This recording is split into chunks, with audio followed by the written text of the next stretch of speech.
problema da gente discutir, porque a gente parte do princípio que, claro, a gente vive numa democracia, então todo mundo tem direito de emitir a sua opinião, mas a gente não pode se enganar, ou a gente deveria ter o cuidado de observar quem é que está emitindo a sua opinião. Então, se você está ouvindo uma opinião sobre a Ayurveda, vinda do Eric, que está estudando a Ayurveda há uma média de 50 a 60 anos, e você está ouvindo nutrição, você está ouvindo a Ayurveda de uma pessoa que leu um livro do Deepak Chopra, e você tem que tomar muito cuidado para entender que o lugar de onde as suas opiniões estão vindo não é para desmerecer essas pessoas, não é nada pessoal com elas, mas o lugar de onde a opinião está vindo é bastante diferente. Então você pode conversar com um oncologista, quer dizer, um médico especializado em câncer, e esse médico especializado em câncer, ele não estudou profundamente nutrição humana e talvez não tenha estudado muito estatística.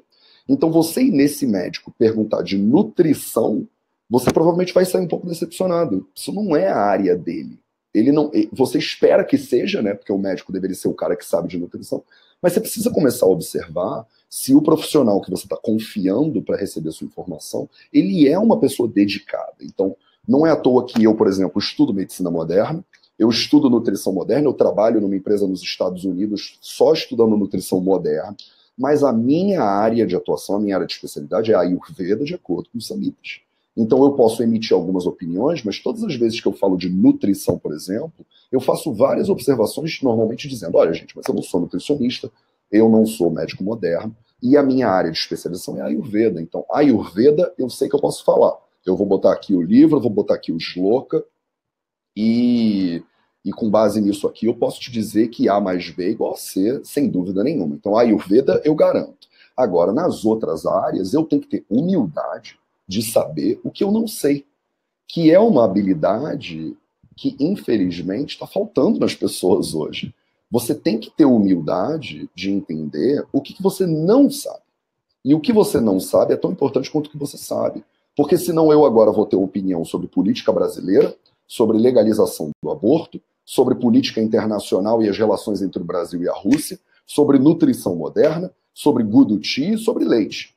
E as minhas opiniões dentro desses temas todos não têm o mesmo peso. Eu não sou um especialista de política externa, ou eu não sou um economista, mas eu estudo bastante leite. Então, quando o Matheus fala de leite, vocês podem escutar sabendo que ele está falando de acordo com esses livros e conhecimento ayurvédico que ele está estudando na Índia há 250 anos. Agora, se eu começar a me meter aqui a falar mal de um partido político ou de outro, aí vocês já abrem e falam, Matheus, calma aí, essa não é bem a sua área de especialidade, né? E por isso a gente acaba ficando muito perdido.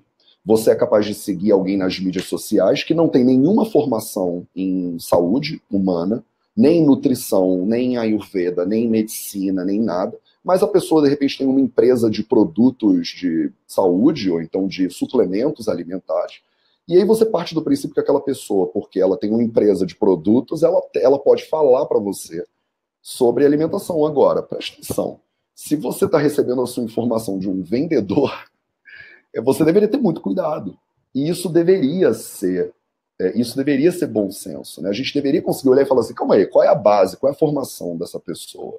Essa pessoa tem realmente uma formação na área de onde ele está falando? Ou ele está querendo me vender um produto, um curso, um livro? E assim por diante. Então, eu fiz essa introdução toda porque eu acho importante que a gente entenda da onde vem essa dificuldade com o bom senso hoje em dia. Que o bom senso já se distanciou muito do que a gente espera que seja, que é você saber sobre um assunto sem você ter que necessariamente estudar o assunto. E, infelizmente, hoje em dia, a nutrição ela saiu do campo do bom senso. Porque a gente tem tantas opiniões diversas e tantas linhagens de nutrição diferentes que a gente não pode mais simplesmente agir de acordo com a nossa sensação interna, o nosso bom senso. E uma das coisas que é muito interessante é que o Ayurveda, de certa forma, ele resgata esse bom senso. Então, mesmo que vocês não saibam sânscrito, ou que vocês nunca leiam um samhita na sua vida, ou que vocês nunca pisem na Índia, nem nunca falem um mantra, vocês têm um conhecimento interno sobre a vida de vocês. E o conhecimento sobre a vida significa Ayurveda. Então, Ayuranena Veti Iti Ayurvedaha. Ayurveda é a ciência que explora a vida. E o que é a vida para a gente? A vida é bem delimitada. Então, o Charaka Samhita, por exemplo, que é um livro de mais ou menos uns 4.000 anos atrás, ele fala Sharira, Indriya, Sattva, Atma, Samyoga. Então, vida, Ayu, é quando você tem uma mistura de um corpo com os sentidos, com a mente e com o Atma, que é a realidade última. Se você juntar esses 4 elementos, aí você tem vida. Então a pessoa pode me perguntar, Matheus, a questão é milenar, se existe vida depois que o corpo passa. E a resposta do Charaka Samhita é muito óbvia, não existe. Porque Ayu significa, no momento que tem corpo, sentidos, mente e Atma, quando junta esses 4, aí tem Ayu. Se não tem nem algum desses 4, se não tem mente, se não tem Sattva, não tem Ayu. Se não tem corpo, se não tem Sharira, não tem Ayu. Então, para o nosso objeto de pesquisa, que a gente chama de Ayurveda, de acordo com os Samhitas, Ayu, a vida, significa essa junção. Então, do momento que a pessoa é concebida até o momento que a pessoa morre, esse espaço é o que a gente chama de Ayu. Por isso, não é dizer que não existe vida após a morte, mas é assim, os Samhitas dizem, essa é a nossa área de estudo. É aqui que isso que interessa para a gente. É isso que a gente está chamando de vida aqui. Você pode dizer, Matheus, mas eu acho que vida é outra coisa. Tudo bem. Se você acha que vida é outra coisa, você vai ter a sua própria ciência, a sua própria ciência da vida, que não vai ser o que os Samhitas estão dizendo. Os Samhitas são muito claros. E eles expressam essas opiniões com base em milhares de anos de experiência clínica e prática, né? A Ayurveda é uma ciência prática, é uma medicina funcional, né? Digamos assim. E a cada centenas de anos, os médicos se juntavam de novo, revisavam o conhecimento, publicavam um novo comentário ou um novo Samhita, e aí continuavam. Então, são 4.000 anos de conhecimento acumulado. Não é como se fosse um dia um sujeito lá no alto da montanha teve uma visão, psicografou um livro, e a gente usa esse mesmo livro imutável até hoje, de forma nenhuma. Se você olhar, a gente teve 3 iterações só do Charaka Samhita, e mais centenas de comentários, que fazem com que essa ciência, o Ayurveda, seja uma ciência em construção. Não é de forma nenhuma uma ciência engessada que parou no passado. E a gente tem alguns princípios de Ayurveda que são, na verdade, se você parar para olhar, uma tentativa de resgatar o bom senso humano. Então, quando a gente fala, por exemplo, quando eu dou uma palestra sobre alimentação, vocês entram no canal do Vida Veda no YouTube, vocês vão ver várias palestras que eu já dei, e eu boto todas elas lá no YouTube de graça para as pessoas. Vocês vão ver que eu vou sempre bater na mesma tecla com as pessoas. Se a gente está falando de alimentação, a coisa mais importante é a fome. Então, se você não precisa se perguntar quantas vezes comer, se eu como brócolis, se eu como pavê, se eu como comida brasileira ou indiana, antes de se perguntar se você está com fome ou se você não está com fome. Então a fome, ela é um primeiro indicador de que o seu corpo está pronto para receber o alimento. E é meio bizarro que eu tenho que falar isso, né? Porque todo mundo que é humano sabe que a fome está ali para isso. Então é como se a gente tivesse que dar uma palestra inteira aqui para vocês, dizendo sobre quando é que você deveria ir ao banheiro. Então, gente, eu vou aqui ensinar para vocês que horas que você sabe, como é que você sabe que você deveria fazer xixi. Então, a gente vai fazer uma palestra inteira aqui para eu dar os sintomas que a pessoa tem, para ela saber que está na hora dela fazer xixi. Ninguém precisa dessa palestra, porque hoje, graças a Deus, essa urgência, o impulso de micturação, ele é bom senso ainda. Então, você sabe muito bem, não, Matheus, desculpa, eu não preciso dessa sua palestra aí sobre o xixi, porque eu sinto vontade de fazer xixi, eu vou ao banheiro. E pronto, acabou. Então, a alimentação também é exatamente isso. Os Samhitas, eles falam pra gente, olha, você tem fome, então você come. Você não tem fome, então você não come. Tá? E esse bom senso tem que ser aplicado no seu dia a dia. Então não adianta você também, não, eu como com fome só 3 vezes na semana, mas como é? Você come todo santo dia. E como hoje a gente se distanciou muito dessa compreensão, desse bom senso, os Samhitas também não deixam barato. Eles são bastante claros sobre quais são os princípios que as pessoas deveriam obedecer quando elas vão comer. E aí a gente lista princípio atrás de princípio. Eu queria comentar sobre alguns desses princípios. aqui, mas eu quero que vocês lembrem, e por isso que eu dei essa longa explanação sobre o que é bom senso e por que a gente hoje em dia se enrola tanto com isso, que nada do que eu estou falando aqui para vocês deveria ser uma regra absoluta, cega, que vocês vão obedecer e que vai virar a religião do Ayurveda agora. Então, quem é da religião do Ayurveda come 2 vezes por dia, e quem não é da religião do Ayurveda come 4, 5 vezes por dia. Os apontamentos dos samitas são, na verdade, uma tentativa de reconectar você com o teu bom senso. Então, eles estão te dando umas orientaçõezinhas, uns princípios, uns paradigmas para você conseguir olhar para o seu corpo e falar, pode crer, eu nem tinha percebido que eu não tenho fome de manhã, por exemplo. Então, o Samhita, ele vai... Eu vou tentar fazer aquilo que a gente fez ontem, Eric, de dividir a tela. Eu separei alguns... Vamos ver se vai ficar muito ruim para as pessoas.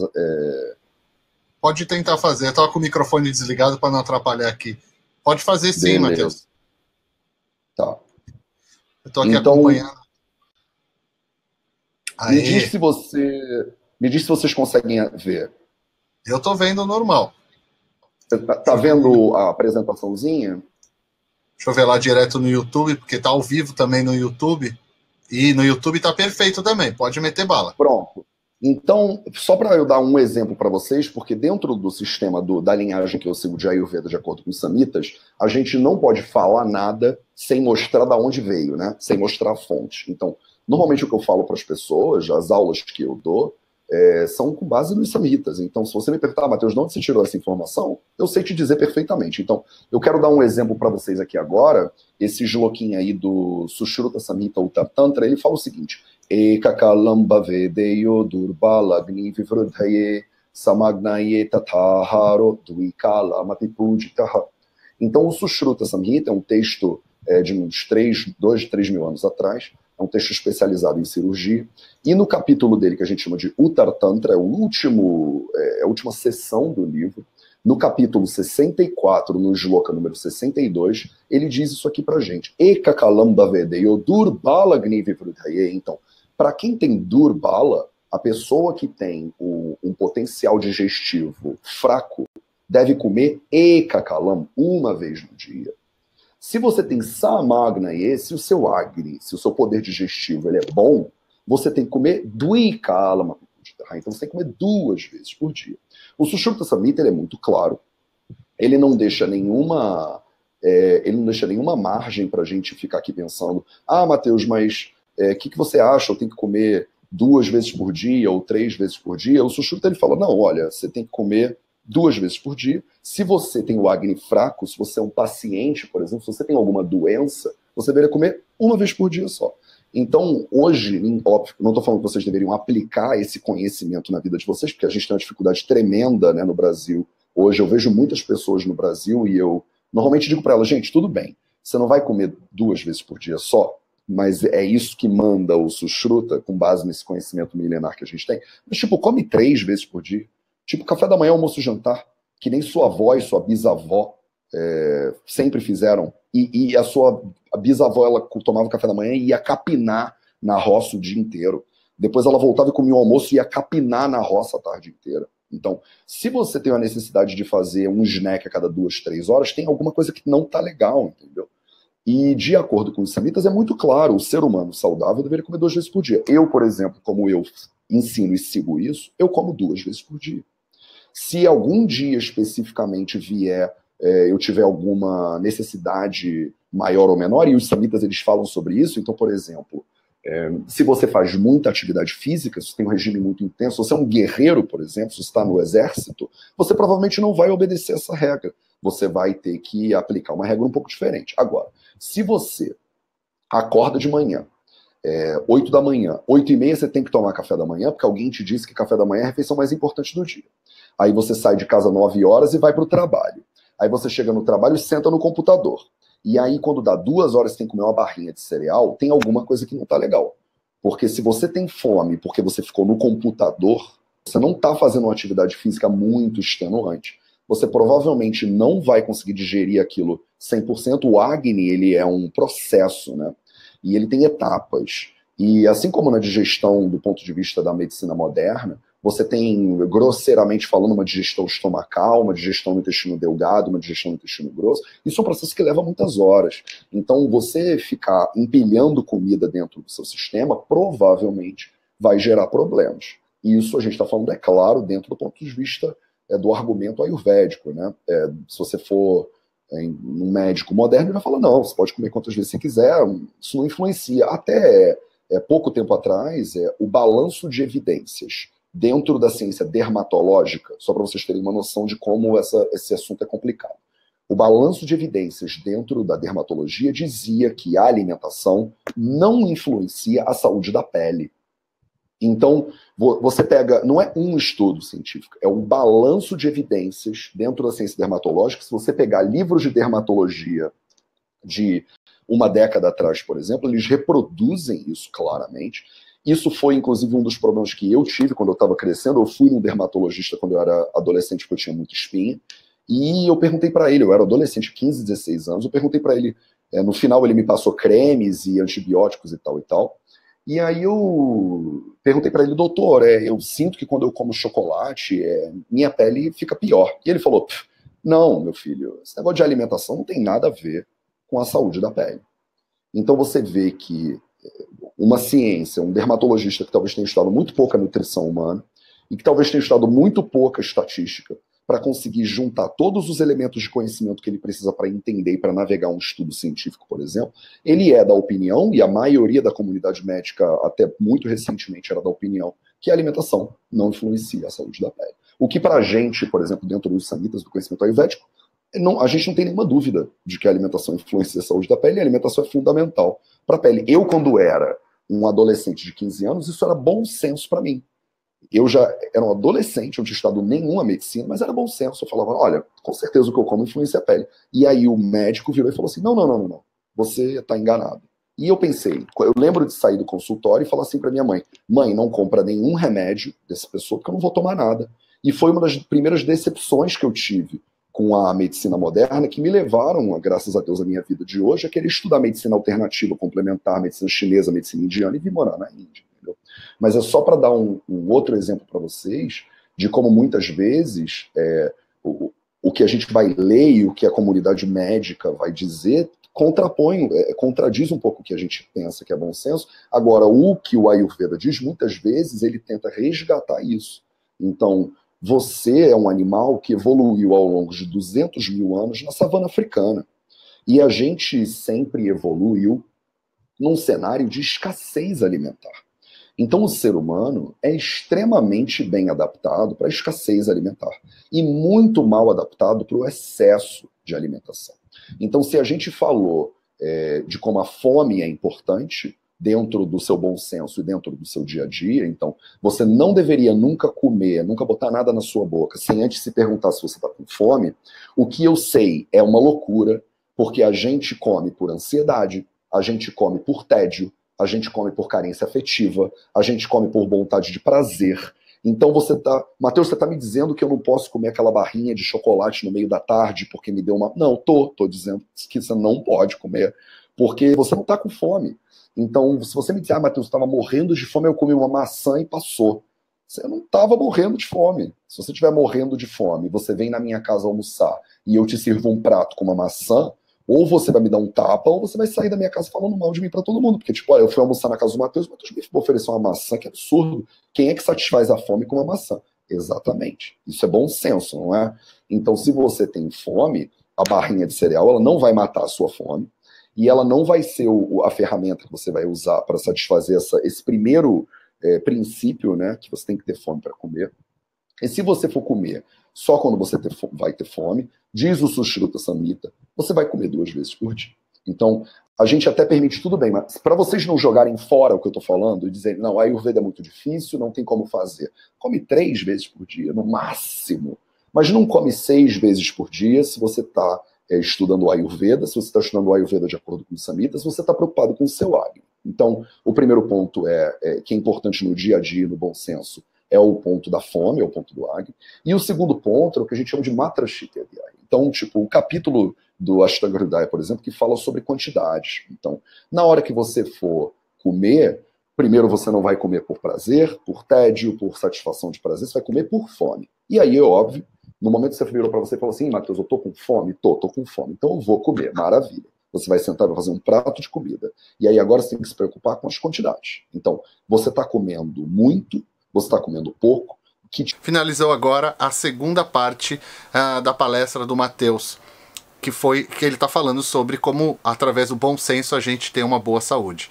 Gostaria de... muitas pessoas estão nos perguntando como vocês podem entrar em contato com o Matheus. É bem simples. Aqui embaixo, na descrição desse vídeo, vai ter ali o link dele direto para o canal dele do YouTube. Também vai ter o link do site dele. Então vocês podem ir lá, ver os outros vídeos que ele faz. Ele tem vários vídeos bacanas. Ele tem uma série de vídeos falando sobre os textos clássicos do Ayurveda. Ele também tem lá respondendo perguntas. Então bora lá, vamos conhecer mais o Ayurveda, vamos se aprofundar mais no Ayurveda. E para você assistir a terceira parte da palestra do Matheus, clica aqui, ó, tá vendo esse quadradinho? E inscreva-se no nosso canal, aqui do ladinho, aqui, eu me perco totalmente. Aqui, aí, aqui, tem a bolinha, inscreva-se no nosso canal. A gente se vê na próxima parte da palestra. Namastê.